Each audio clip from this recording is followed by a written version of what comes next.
A good day to each and every one of us. This is Group 3 from 11 ABMA.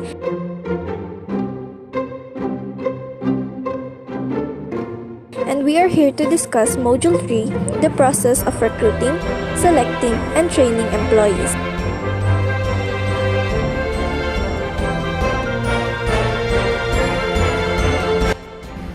Staffing. The function of the workforce is to identify and attract people with the necessary qualifications.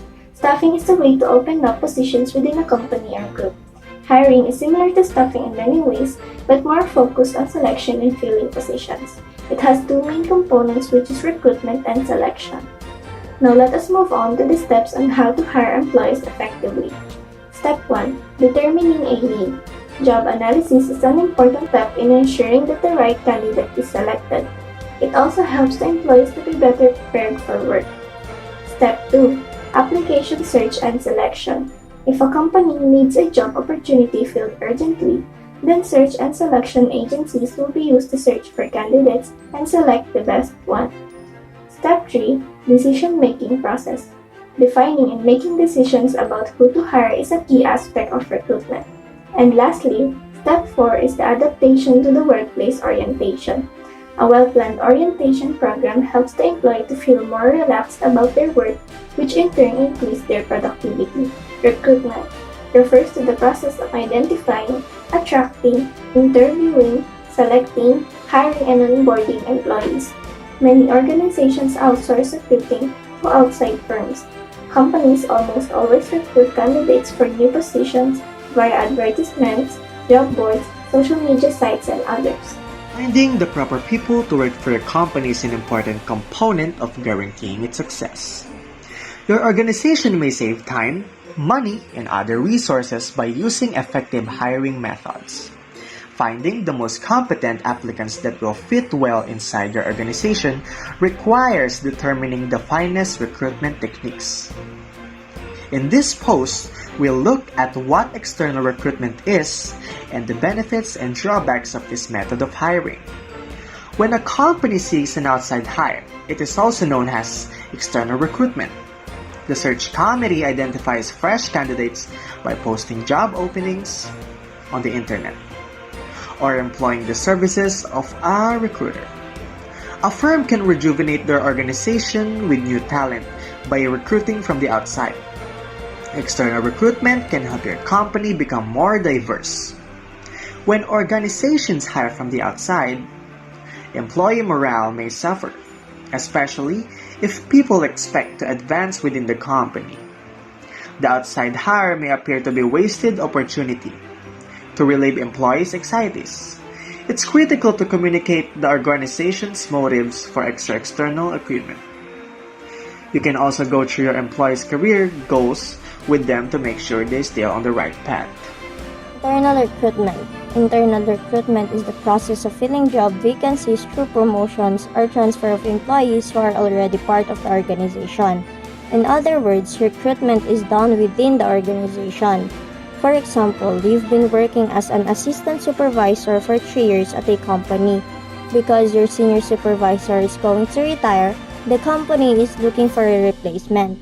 In this instance, as a qualified candidate for the position, you are eligible to apply. In simple terms, external recruitment seeks candidates from outside the organization, and internal recruitment seeks candidates from inside. Depending on the needs of the business, both of these recruitment techniques might be used at the same time. Advantage and disadvantage of internal and external recruitment. Internal recruitment.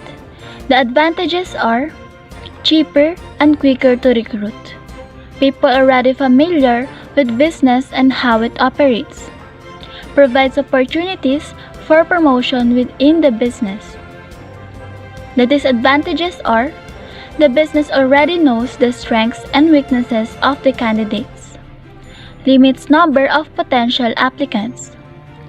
No new ideas can be introduced from outside. External recruitment. The advantages are outside people bring in new ideas, a larger pool of workers from which to find the best candidate. People have a wider range of experience. The disadvantages are longer and more expensive process due to advertisements and interviews required.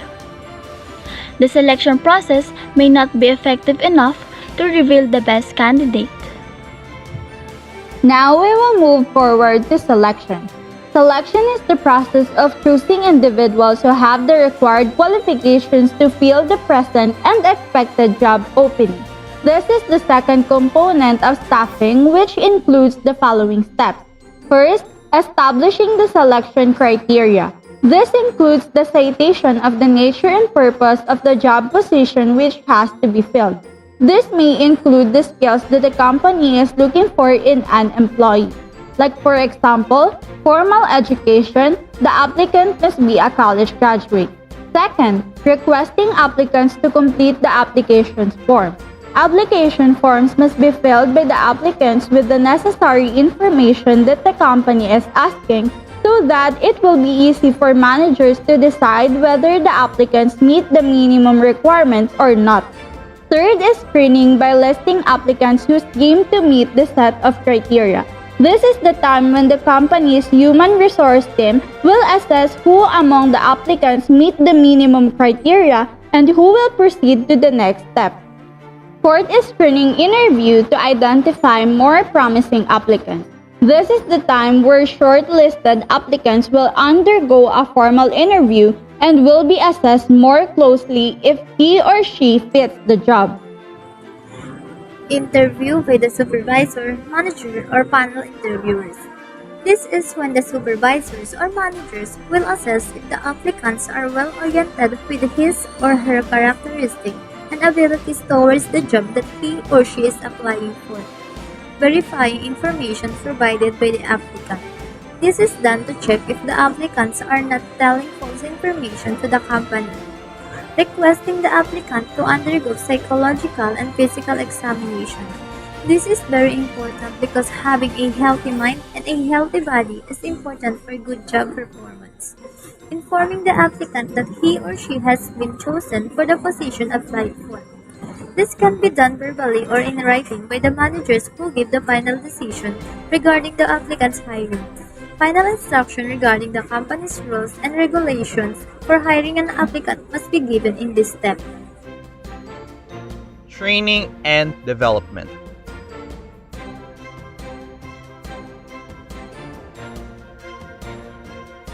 Training refers to learning given by organizations to its employees that concentrates on short-term job performance and acquisition or improvement of job-related skills. Development refers to learning given by organizations to its employees that is geared toward the individual's acquisition of his or her skills in preparation for future job appointments and other responsibilities.